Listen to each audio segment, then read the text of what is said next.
Aitäh! Nüüd mul läksid vist slaidid juba edasi, natukene ennatlikult. Esimese slaidi juurest ikkagi alustan. Tänane teema on siis digivahendid pere igapäevaelus ja kasutamise reeglite loomine. See teema on olnud väga kuum juba mõnda aega. Et kas ja kui palju ja mis vanusest alates ja kes need reeglid peaks tegema ja kui ranged need reeglid peaks siis olema koolis või kodus.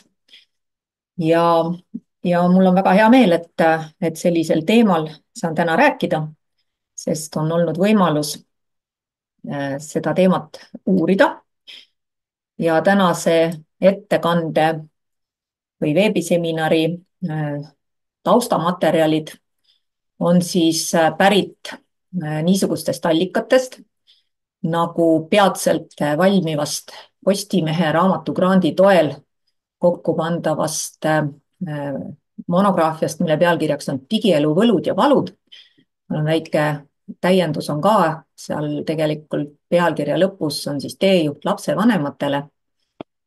Ta peaks ilmuma sellel aastal ja seal on just siis rõhk sellel, et kuidas oma igapäevaelus seda digivahendite kasutamist mõtestada, kuidas seda tähele panna, mida teha ja just sellisest sotsiaalsest aspektist, sest see tundub küll olevat niisugune tehniline teema ühelt poolt, teiselt poolt jällegi ajuteadlased räägivad sellest, et kuidas see mõjutab meie ja meie laste aju, aga sellel on väga palju ka sotsiaalseid aspekte ja see on just see, millise nurga alt mina ise ja minu uurimisrühma liikmed on sellega tegelenud. Siis 2 aastat tagasi ilmus Eesti inimarengu aruanne pealkirjaga Vaimne tervis ja heaolu, mille peatoimetaja ma olin ja selles inimarengu aruandes oli terve üks peatükk pühendatud digitehnoloogiatele ja vaimsele heaolule. Soovitan lugeda, et seal on veel palju selliseid detaile ja ka andmetel põhinevaid mõtteid. Aga ütleme sellise ühe lausega võib-olla kokkuvõtteks, et mis nurga alt siis seal seda teemat käsitletakse, on see, et digitehnoloogiad ei ole pea kunagi vaimse tervise probleemide algallikad. Nad võivad nendega olla küll seotud, aga kui me neid peame algallikateks, et siis võime natukene valest kohast otsida neid probleeme. 3. allikas on rahvusvaheline projekt DigiGen, tehnoloogiliste muutuste mõju digipõlvkonnale.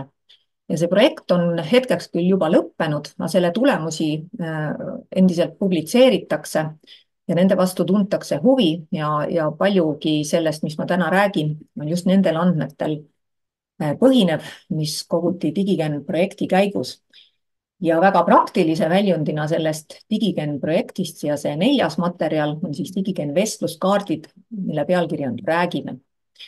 Ja need peaksid siis hõlbustama noorte ja täiskasvanute vahel sisukaid vestlusi digielu teemadel ja nendest kaartidest ma tänase veebiseminari teises pooles räägin natuke pikemalt ka. Aga esmalt DigiGen projektist, mille pealkiri siis oli tehnoloogiliste muutuste mõju digipõlvkonnale. Et sellel projektil on veebileht ka olemas, kus saab põhjalikumalt lugeda kõigi tulemuste kohta.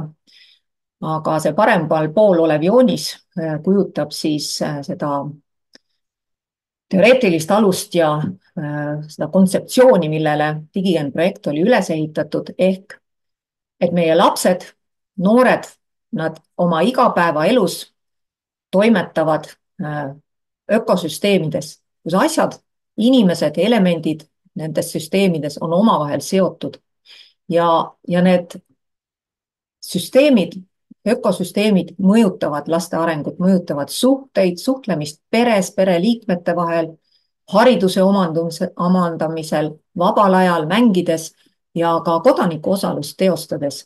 Et need ongi siis suuremad valdkonnad, pere, haridus, vaba aeg ja kodaniku osalus, mida me DigiGen projektis süvitsi uurisime.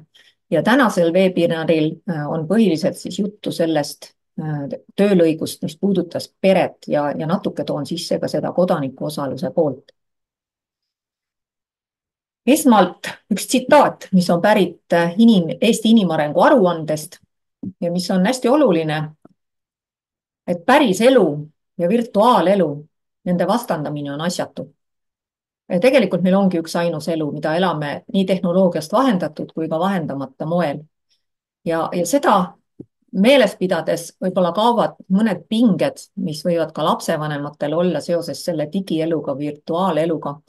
Et kui me ikkagi päris ausalt ja kriitiliselt enda tegemisigi vaatame, siis me näeme, kuidas see üleminek sellelt nii-öelda päriselult või füüsilises maailmas toimetamiselt digimaailma toimetustele on hästi sujuv, mõnikord isegi märkamatu.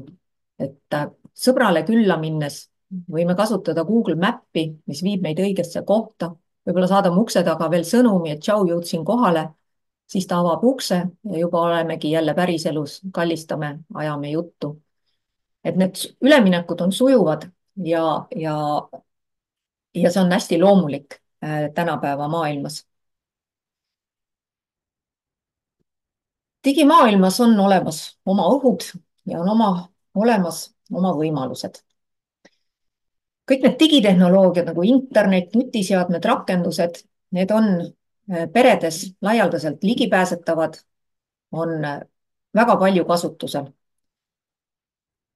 Ja nendest digimaailma ohtudest on räägitud ja kirjutatud üsna palju, näiteks ohust väikelapse ajule või siis on sildistatud noori nutisõltlasteks, kes päris maailmas hakkama ei saagi.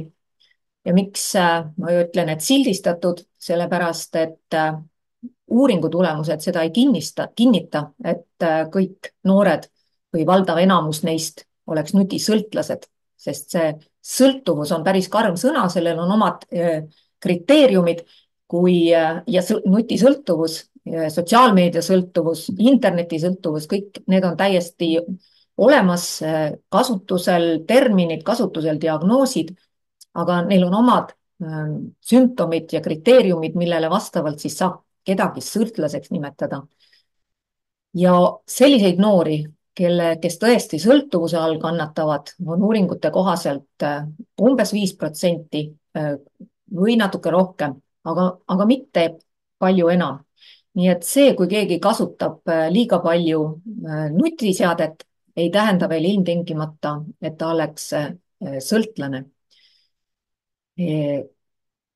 Palju vähem on teaduskirjanduses ja veel rohkem sellistes avalikes aruteludes ja meediaaruteludes räägitud digimaailma võimalustest. Kuidas need aitavad meil suhelda?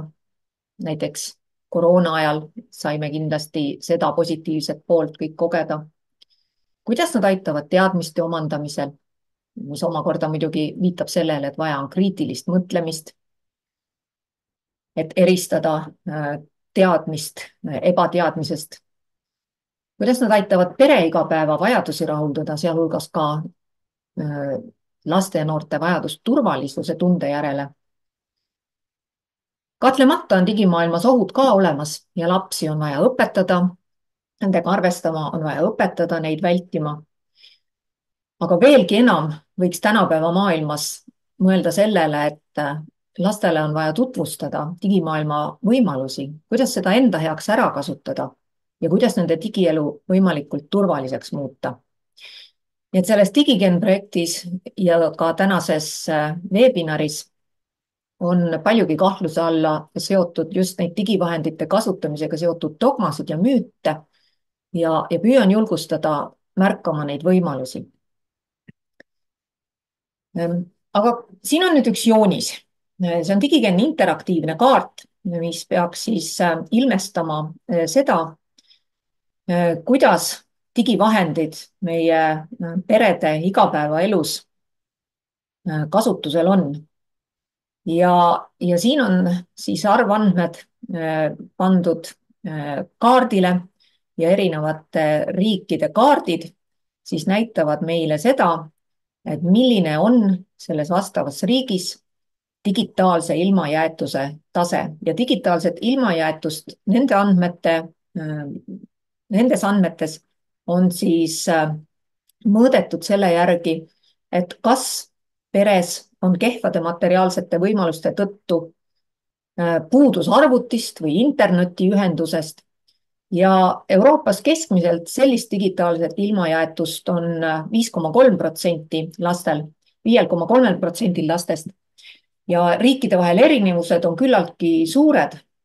Kõige väiksem on see digitaalne ilmajäetus Islandil 0,4% ja kõige suurem Rumeenias 23,1%. Eestis on ta ka üsna madal, 0,7%. Aga siia juurde ütleks, et kui me räägime digilõhest, siis me ei räägi ainult sellest materiaalsest ilmajäetusest. Et tõesti, need vahendid on kättesaadavad, laialdaselt kättesaadavad, mitmekesised vahendid on kättesaadavad. Aga küsimus on selles, et mis me nendega teha oskame. Et võimalusi, lubavusi on palju, kas me neid ka ära kasutame ja kas me oskame oma lapsi suunata neid ära kasutama. Digigen projektis olid meie valimislapsed vanuses 6–18 eluaastat. Tegime intervjuusid jah, ka päris väikeste lastega, tegime individuaalintervjuusid peredes, tegime ka lasteaias fookusgrupi intervjuusid. Ja et hõlbustada nende intervjuude läbiviimist, olid meil kasutusel niisugused pildid. Et vasakul on siin siis näha üks valik digivahenditest. Neid pilte lastele, lapsevanematele näidates, et siis küsisime, et kas nad teavad, mis need on, kas neil on need kodus olemas ja mis nende vahenditega teha saab.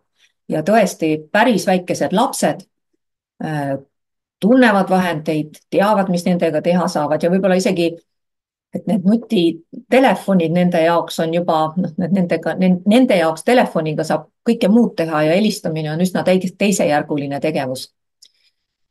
Ja need paremal pool olevad pildimaterjalid olid siis selleks, et hõlbustada dialoogi nende intervjuude ajal.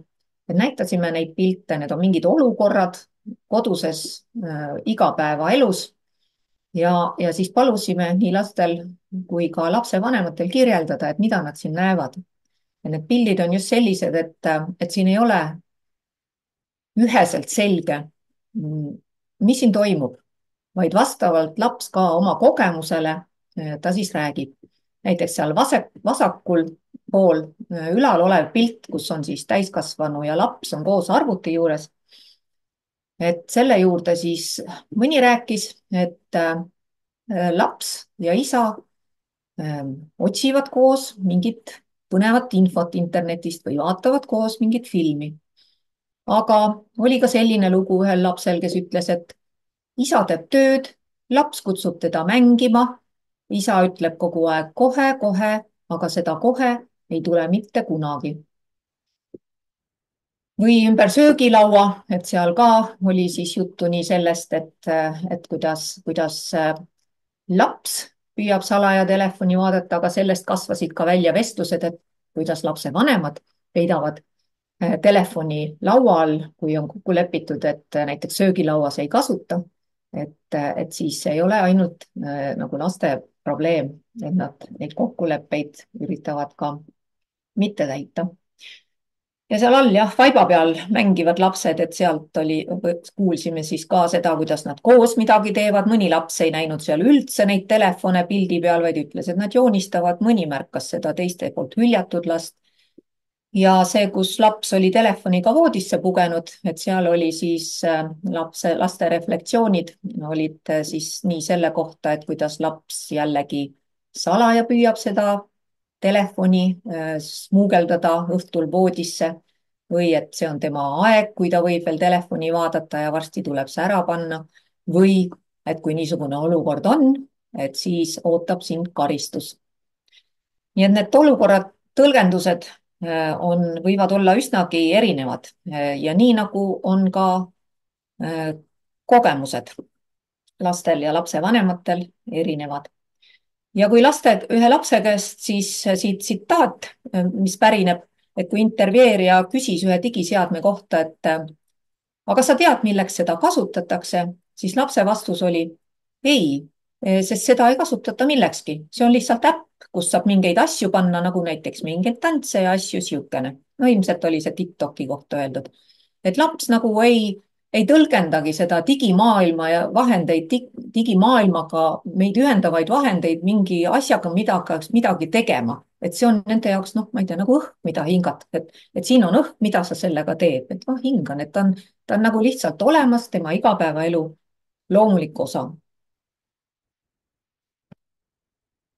Aga räägime nüüd natuke digipädevusest ja digihügieenist, sest et kogu see digipädevus ja digikirjaoskus, selle arendamine on hästi oluline nii lastel kui ka neid ümbritsevatel täiskasvanutel, on nad siis vanemad või muud täiskasvanud pereliikmed või ka õpetajad lasteaias, koolis. Ja lastelt pahatihti eeldatakse vaikimisi seda digipädevust. Et noh, kuna nad on sündinud digiajastul, siis on nad ju digipõlvkond ja digivahendid on nende elus olemas olnud sünnist saati, no järelikult nad oskavad neid kasutada ja mõnikord lapsevanemad võtavad isegi selle seisukoha, et ma ei hakkagi sellesse süvenema, sest ma niikuinii ei saa aru, et lapsed on selles palju osavamad kõiges, mis puudutab digivahendit.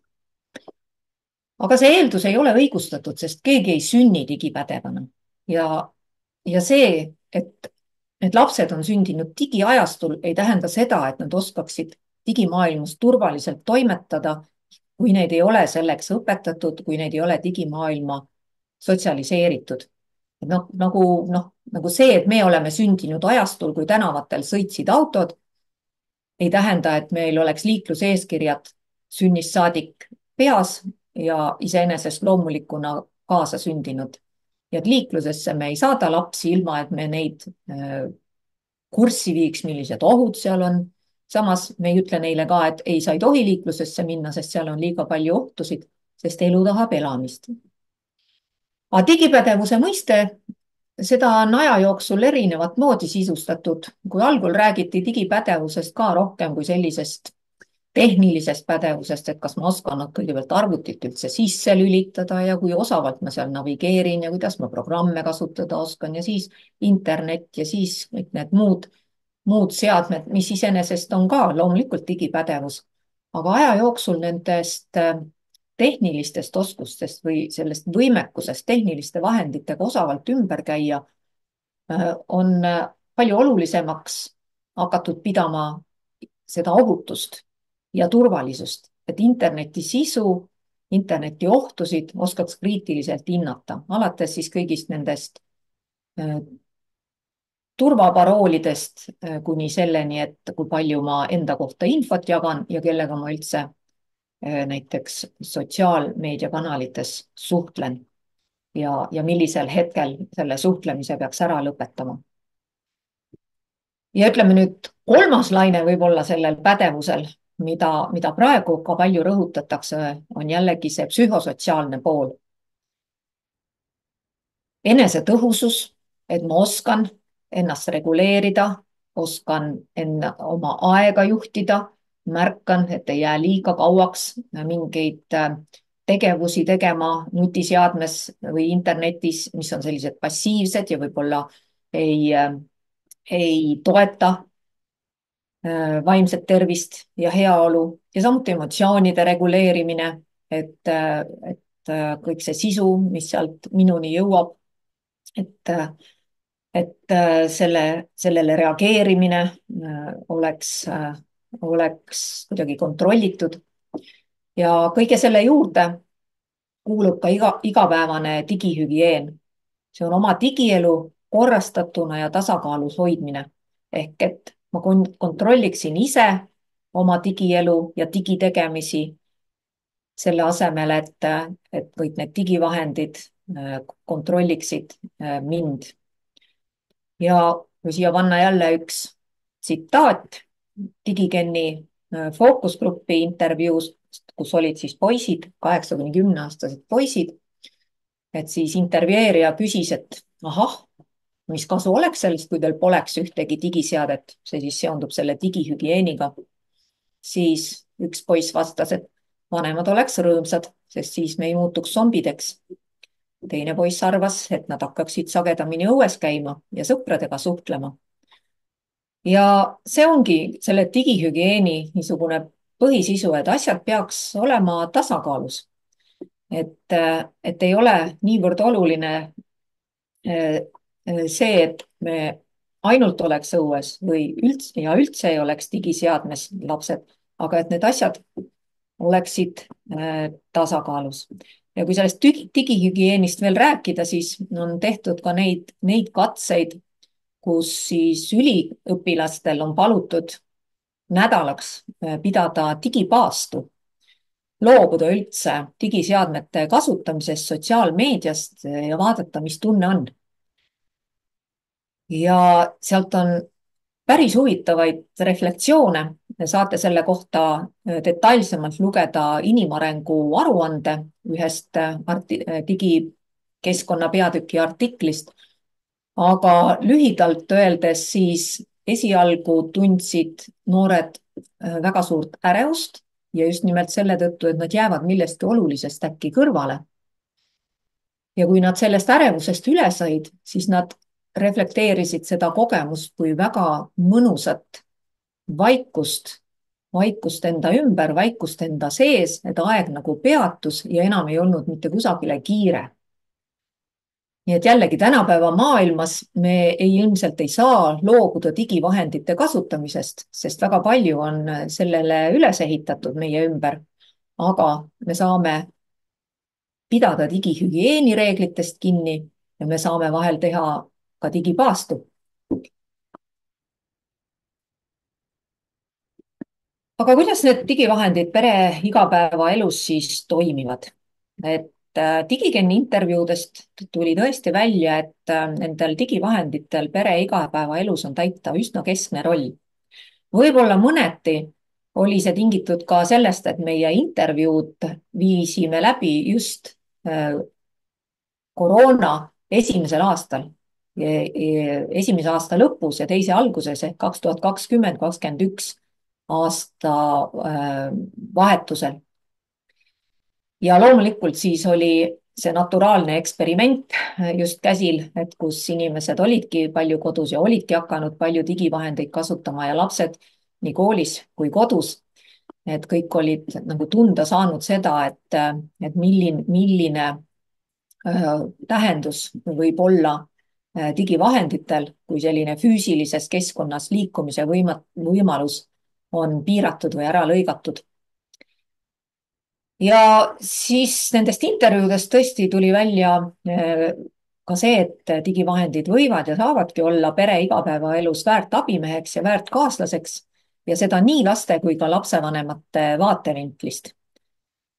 Ja neid digivahendite integreeritust igapäevaellu, neid saab lahti mõtestada klassikalist Maslow vajaduste püramiidi järgides. Ehk see Maslow püramiid on siis see, kus ta räägib, et kõige alumisel kihil on meie esmased ellujäämiseks vajalikud ellujäämisvajadused, füsioloogilised vajadused, me peame saama toitu, peakatet, peavarju, kehakatet, et püsida elus ja seal püramiidi tipus on siis selline eneseteostuse vajadus. Aga jah, seal vasakul pool nüüd sellel slaidil on joonistatud see Maslow püramiid ja sinna on siis nagu pilapildina joonistatud kõige alumine kiht, et see internet justkui oleks tänapäeval selline kõige baasilisem vajadus, suurem veel kui füsioloogilised vajadused. Aga me nimetaks seda tõesti pilapildiks, sest Digigenni intervjuude põhjal me pigem mõtestasime seda püramiidi ümber selliseks, et see internet ei ole mingi eraldi vajadus, vaid ta on meedium. Ja ta on meedium, mis võimaldab rahuldada kõigil nendel püramiidi kihtidel olevaid vajadusi. Ehk see on siis Maslow püramiid uues kuues. Ja kui kõige alumisel kihil on need füsioloogilised vajadused, siis kuidas digiseadmed aitavad neid rahuldada? Online poodlemine. Jällegi COVID-i ajal lausa ju toiduained oli mõnel juhul ainuvõimalik omandada läbi internetipoe. Ja ka puhkeaeg. puhkeaja võimaldamine. Siis teine kiht, turvalisuse vajadus. Saan kutsuda abi, leian infot, mille iganes kohta.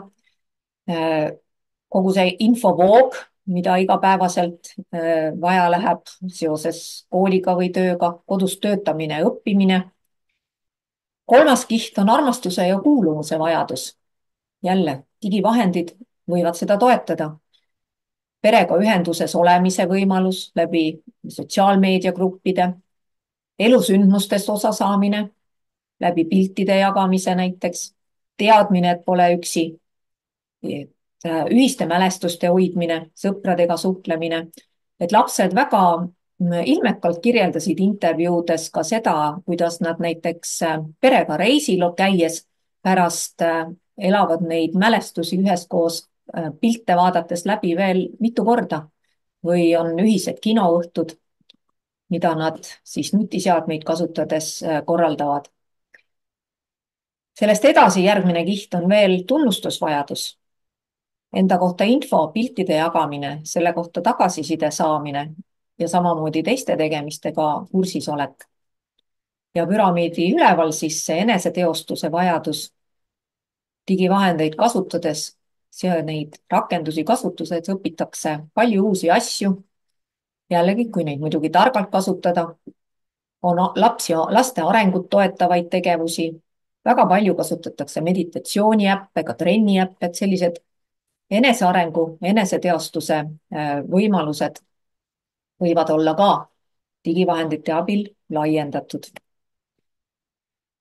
Ja selleks ilmestamiseks üks tsitaat Digigen intervjuust, seekord siis tüdruk ja 8-aastane intervjueerija küsis, et mis siis juhtuks, kui kõik nutitelefonid, tahvlid, telekad oleksid ära kadunud. Et siis tüdruk vastas, et siis oleks maailma lõpp. Intervjueerija imestas maailma lõpp. Tüdruk, jah, et siis ei saa kusagil koolis käia, sest siis peab kogu aeg ema või isa lähedal olema. Siis ei saa ju helistada, siis ei tea ju, kus sa oled. Ja siis sa pead kiirelt ja siis oli nagu mõttepaus ja ma ei teagi, mis siis teha. See nagu väljendab seda turvalisust, mida nutiseade lapsele võib pakkuda, see teadmine, et keegi on telefonikõne kaugusel. Teisalt muidugi paneb see ka mõtlema sellele, et see digivahend ei tohiks olla tema selline ainuke turvalisuse allikas, et seda turvalisust on temaga sisse pandud läbi turvalise suhte nii palju, et isegi kui telefon ära kaob või ei tööta, et ta saab ikkagi hakkama. Ja kogu see pereelu ja peresuhteid ja perevajadusi puudutavad mustrid digivahendeid kasutades ja igapäevaelus on publitseeritud ka ühe inglisekeelse teadusartiklina. Et kui kellelgi jälle on sügavam huvi, siis saate selle üles otsida ja lugeda. Ja nüüd panen siia ka ühe niisuguse 3 tsitaati, mis ei ole siis pärit nendest pereintervjuudest, aga on tehtud vanemate noortega, kes on vanuses 16–18 aastat ja selles valimis siis uuriti just, kuidas digivahendid soodustavad või takistavad noortel poliitilist aktiivsust ja poliitilist osalust. Aga siia on siis nopitud mõned tsitaadid, mis on seotud ka peresuhetega ja poliitilise osalusega. Ja ma ütleks isegi sellise natuke südantlõhestavana tuli nendest tsitaatidest välja hästi palju just seda, et noored ei taju seda pere ja seda suhtlust ja kommunikatsiooni peres enda poliitilist osalust toetavana ja poliitilise osalusena ei mõtle siin mitte, et peaks olema mõne erakonna liige või panustama mõne erakonna tegevuse, vaid just ühiskonnaelu olulistes ja noortele korda minevates asjades kaasa rääkimist. Ja siin tsitaadid on siis 16-aastane ütles, kui mõnedes peredes on lahkarvamused, siis tekivad suured konfliktid, mis viivad noortele näiteks karistusteni, seega osad lihtsalt vaikivad. Ehk noored ei tunneta seda toetust ja noh, parem on siis üldse mitte hakata rääkimagi. Või 17-aastane Inga, ma ei suhtle oma ühe perepoolse osaga väga pikka aega. Ma ei mäleta, ma mäletan mul mingi, et mul vanaema, et kõik neegrid on ahvid ja mingi selline tekst ja siis ma läksin nagu väga endast välja, sest ma ei kannata sellist juttu absoluutselt. Ehk sellist avatud dialoogist tunnevad noored, eelarvamusteta avatud dialoogist tunnevad noored puudust. Või 20-aastane Madli, oma maailmavaadet ma kindlasti oma vanematelt pärinud ei ole. Isa ütles kord, et on uhkusega rassist ja ema ei mõistnud väga pikka aega samasooliste kooselu ning mõlemad olid oma arvamuse väljendamise üsnagi vokaalsed. Ehk noored seda takistava tegurina võib tulla välja siis see hirm vanemate hinnangu ja karistamise ees ja mitte küsimus ei ole selles, et ei võiks olla erinevaid arvamusi või põlvkondade vahel ei võiks olla eriarvamusi. Kahtlemata võib, aga siin on oluline pidada seda avatud dialoogi, selgitada, kuulata. See on nagu põhiline, millest noored puudust tunnevad, et nad ei julge rääkida, sest neid ei kuulata. Aga kuidas neid reegleid siis luua? Digivahendite kasutamise reegleid. Tegelikult vanemlik roll digielus ja päriselus on üsna sarnane. Ja lastel on samas olla õigus kaasatud nendega seotud otsuste tegemisse. Nii et digivahendite kasutamiseks pere igapäevaelus on väga mõistlik luua kokkuleppeid. Digikeeni intervjuudest aga näeme, et Eesti peredes pahatihti juhtub nii, et või vanemad kipuvad selliseid asju laste eest otsustama, aga mitte nendega koos. Ja samas lapsed oma intervjuudes jällegi toovad väga välja seda, et neil ei oleks selliste reeglite vastu mitte midagi ja et see isegi annab neile kindlustunnet, aga nad tahaksid ka nende reeglite loomises osaleda. Ja teine selline viga võib-olla, julgen isegi öelda jah, et võib-olla viga, mis intervjuudest välja tuli, oli see, et vanemad mõnikord arvavad, et need kokkulepped neid endid ei peaks puudutama. Et kui kokkulepped tehakse või reeglid tehakse, siis see käib laste kohta. Mõnikord juhtub ka nii, et vanemad omavahel ei ole kokkuleppel. Selline tüüpilisemaid mustreid oli ka, et ema teeb reegleid ja siis lapsevanemad võivad olla eriarvamusel ja siis on see üks selline suur segadus. Ja jällegi, see ei erine ju mitte kuidagi sellest, kuidas me kõigis muudes asjades kodus peaksime ideaalsel juhul kokkuleppeid tegema. Et me räägime läbi, arutame läbi, et lapsevanemad on ühel meelel, et lastega räägitakse läbi ja kui kokkulepe on, siis on kõigil palju suurem soov ka nendest kinni pidada. Need lapsi on vaja kindlasti aktiivselt kaasata nende digielu üle otsustamisse, vaja kõik sellega seotud asjad läbi arutada, otsuseid põhjendada ja see kõik aitab tarbetuid konflikte vähendada. Nii et jah, et need reeglid ja kokkulepped peaks kehtima ka vanemate endi suhtes, kusjuures vanemad ei ole üldsegi oma digitegemistes lastele heaks eeskujuks. Et pahatihti intervjuudest ka kuulsime, kui lapsed rääkisid. No võib-olla kõige markantsem näide oli see, kuidas mitu last rääkis seda liiklusest digivahendite, nutitelefoni kasutamist, et laps ütleb lapsevanemale ka auto tagaistmelt, et ei kasuta telefoni, kui sõidad. Ja jällegi lapsevanem loomulikult ta ju teab seda, et ei tohiks kasutada ja sõnades ta seda väljendabki, aga eeskujuks sageli ei ole. Või siis see omaette koos istudes, aga samal ajal eraldudes oma nutitelefoni scrollimisse. Ja nendeks reeglite loomideks, konfliktide lahendamiseks on mitmeid strateegiaid ja nendest strateegiatest teadlik olek aitab teha targemaid valikuid. No, ma siin pikemalt sellele ei peatu, sest ega nad ei olegi nii just nende digivahendite spetsiifilised. ikka need, kuidas reegleid luua, kuidas konflikte lahendada.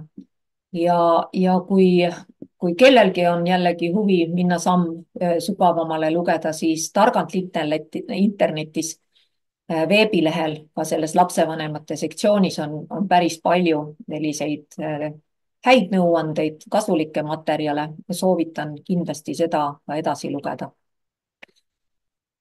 Ja siin on üks tsitaat 11-aastaselt poisilt, mis minu arvates ka väga kenasti ilmestab seda, et miks on vaja lastega läbi rääkida need reeglid. Poiss ütleb nii: kõik internetilapsed ütlevad ja kõik internet ka ütleb, et vanemad ei saa kunagi aru, et nagu selliselt nii-öelda on online mänge, mida ei saa nagu ära lõpetada nupu pealt. Ja selle sisu oli siis selles jah, et lapsevanem süüvimata sellesse, mida laps parasjagu mängib, mida ta teeb, ütleb nii, kell on nüüd sealmaal, pane kinni, kõik on lõpp, mäng on läbi. Me siin omavahel arutades mõtlesime, et võib-olla, et kuidas isadele seda paremini selgitada, et või kui ka lapsega on näiteks kokkulepe, et 3 minutit mängid veel, aga ta ei saa ikkagi 3 minuti pärast seda lõpetada, et ja lapsevanem ei saa aru, mismoodi ei saa, meil oli ju kokkulepe. Aga analoogia siis, isa vaatab jalgpalli. Jalgpallimäng kestab 90 minutit. On kokkulepe, et 90 minuti pärast mäng lõpeb ja siis rohkem telekat ei vaata, aga selgub, tuleb lisaaeg. Kui pikk see lisaaeg on? No mõnikord on ta 2 minutit. Mäng ei lõpe ära, mõnikord on ta 3 minutit, võib-olla ka 5. Ja loomulikult ei saa öelda isale, et sa ju lubasid, pane telekas kinni, et see pidi ära lõppema, see mäng.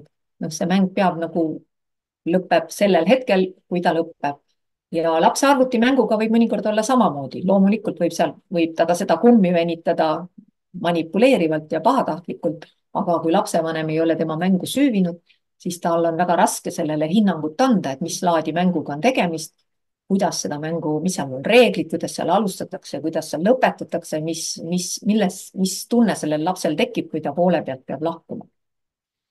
Aga kuidas seda dialoogi siis parandada laste ja lastevanemate vahel? Et Digigenni projekti lõppedes tegime me siis ka vestluskaardid, et väga huvitav, eks räägime digimaailmast, aga kaardid teeme täitsa paberil. Ja need vestluskaardid, et siin on siis teemad igapäevasest digielust, 3 plokki: igapäevane digielu, mängimine internetis ja sotsiaalmeedia. Ja nende kaartide eesmärk on hõlbustada lastel ja noortel ja täiskasvanutel omavahelist sisukat vestlust digielu teemadel.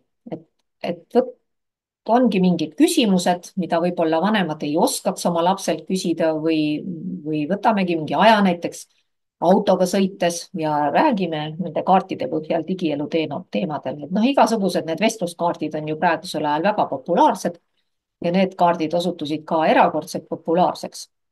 Et need on kahjuks nii palju, kui me neid trükkisime, on meil kõik juba laiali jagatud, aga nad on jällegi ka väljas seal Targalt internetis kodulehel, kus seal on inspiratsioonikogumik, mängude all on need kaardid täitsa olemas. Et kui ka kellelgi peaks soov olema neid välja trükkida, siis see on täitsa võimalik. Aga mis ma siin kuivalt räägin, toon mõne näite ka.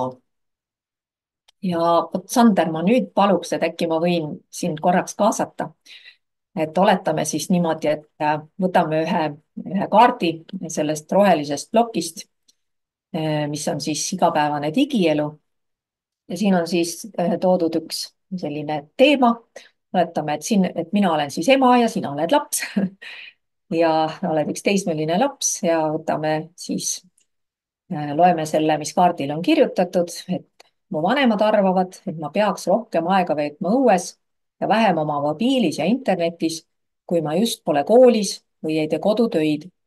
Nõustud, ei nõustu, arutage.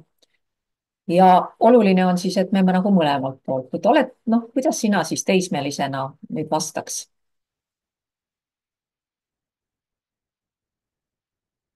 Ehehee.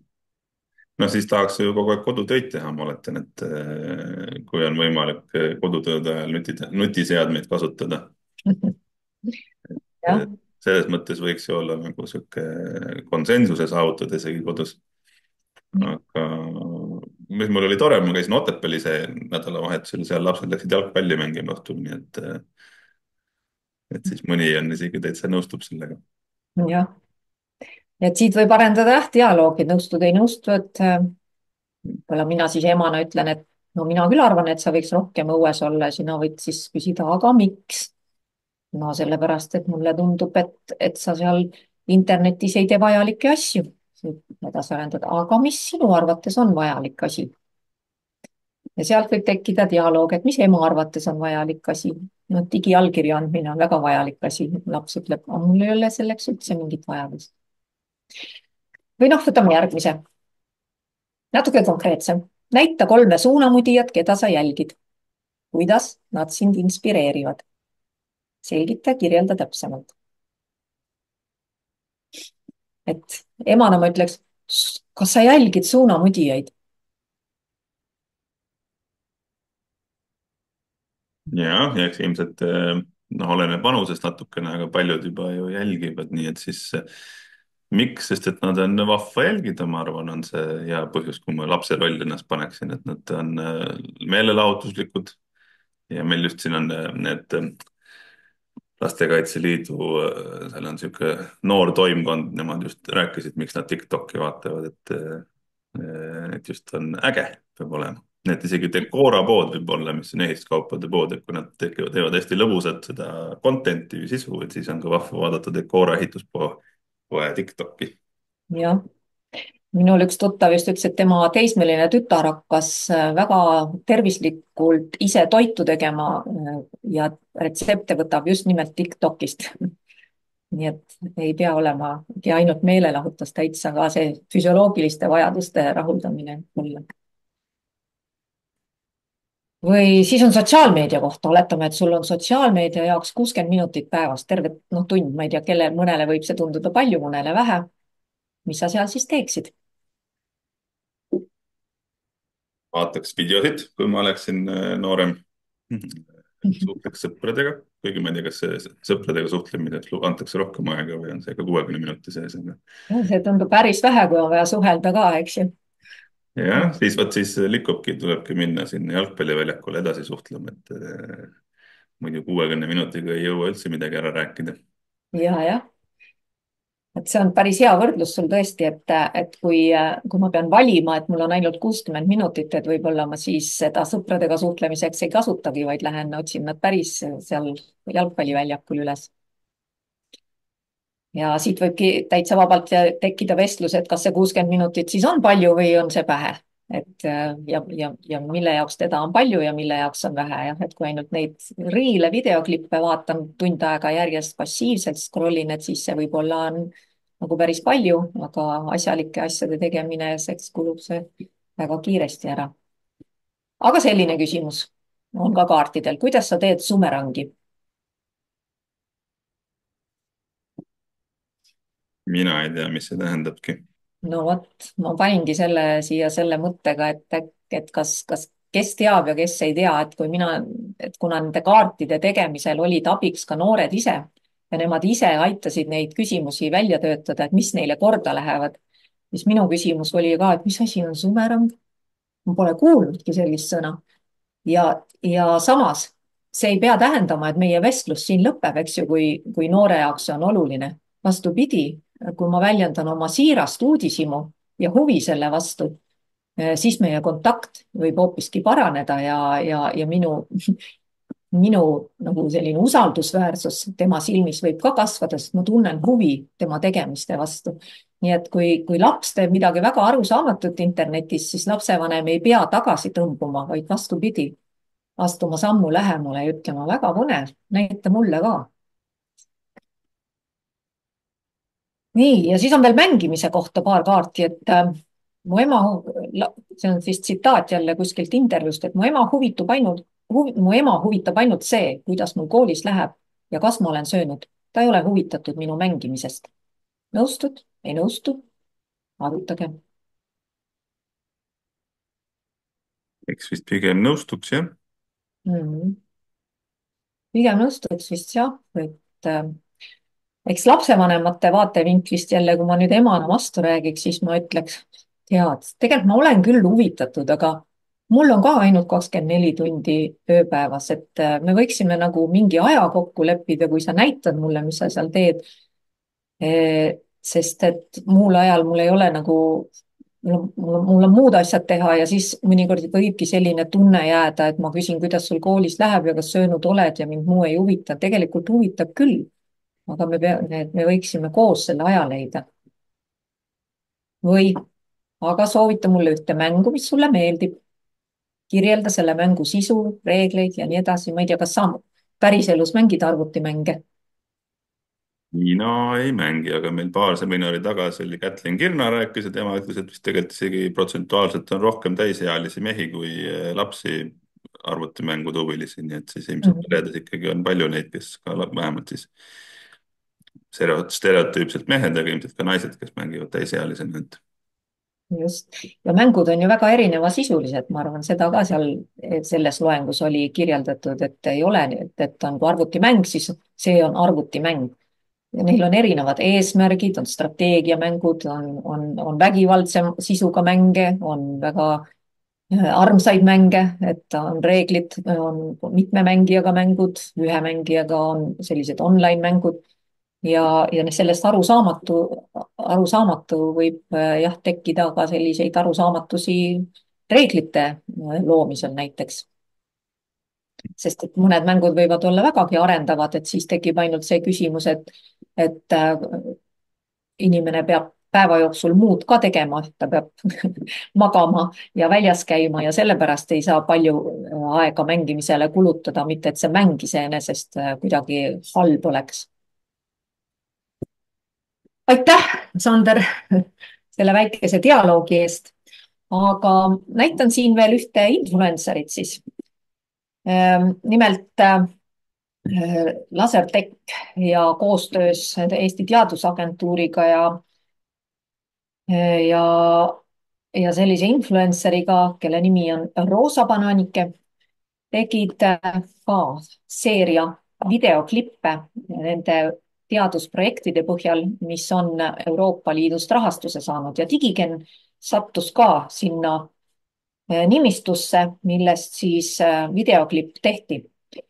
ja, ja see oli täpselt sel perioodil, kui oli hästi aktuaalne teema, et kas koolides peaks kohe see oli vist sügisel jah, et peaks telefonid ära keelama või mitte. ja minu jaoks oli nagu maru huvitav kogemus jällegi ka seesama, et mina ei olnud Roosa Bananikese nime varem kuulnud, sest influencereid ma ei jälgi. Arja Helmvee on siis tema kodaniku nimi nii-öelda.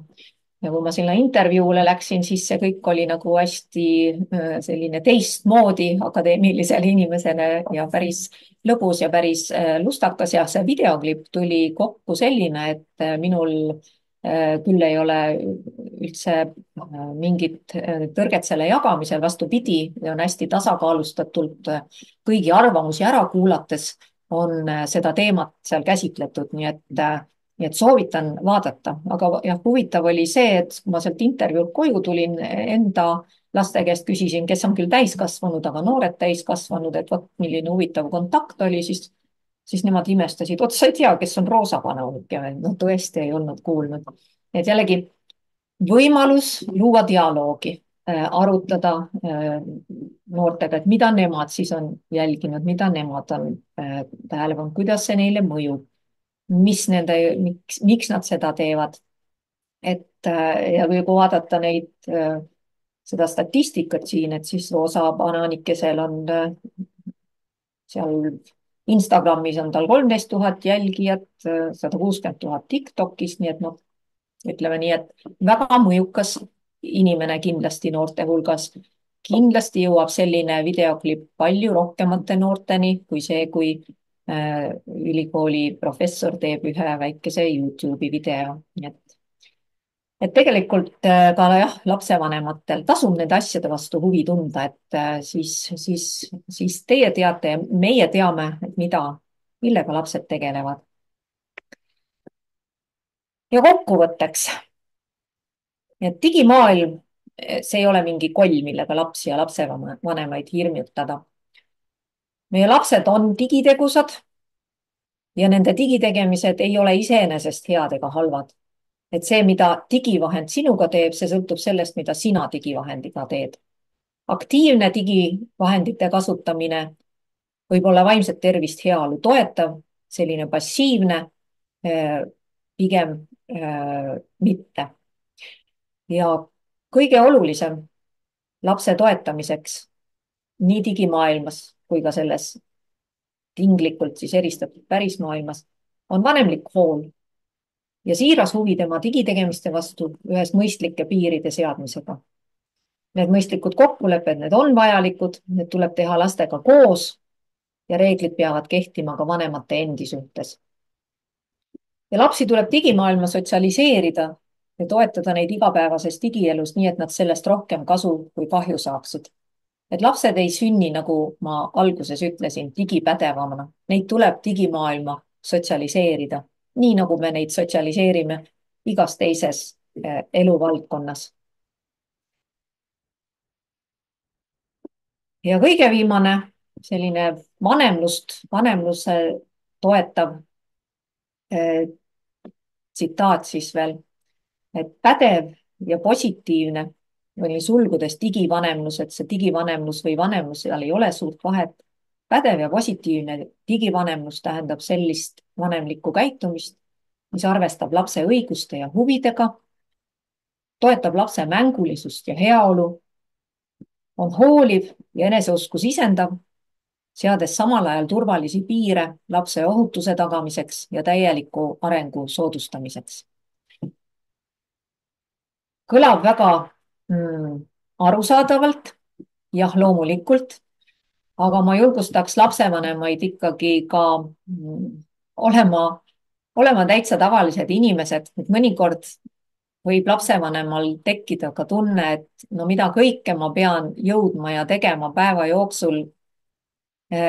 Ja siis ma pean veel olema väga pädev ja positiivne vanem ja väga pädev ja positiivne digivanem. Me oleme kõik inimesed. Meie üks selline põhiloomust on olla ka ebatäiuslik.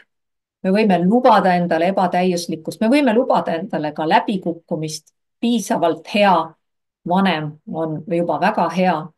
Peaasi, et me ei kaotaks seda kontakti oma lastega, seda dialoogi, seda soovi tunda huvi ja uudishimu nende tegemiste vastu, nende digitegemiste vastu.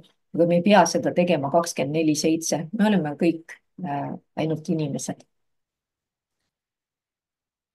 Mina tänan teid kuulamast, tänan tähelepanu eest ja loodan, et see teema ühiskonnas leiab edaspidi ka kajastamist, et sellel teemal tekib dialoog, et me alati oleksime valmis leidma selliseid mõistlikke lahendusi ja kompromisse, kokkuleppeid, et alati ei ole ärakeelamine see, mis pakub lahendusi, aga kokkulepped kahtlemata on vajalikud.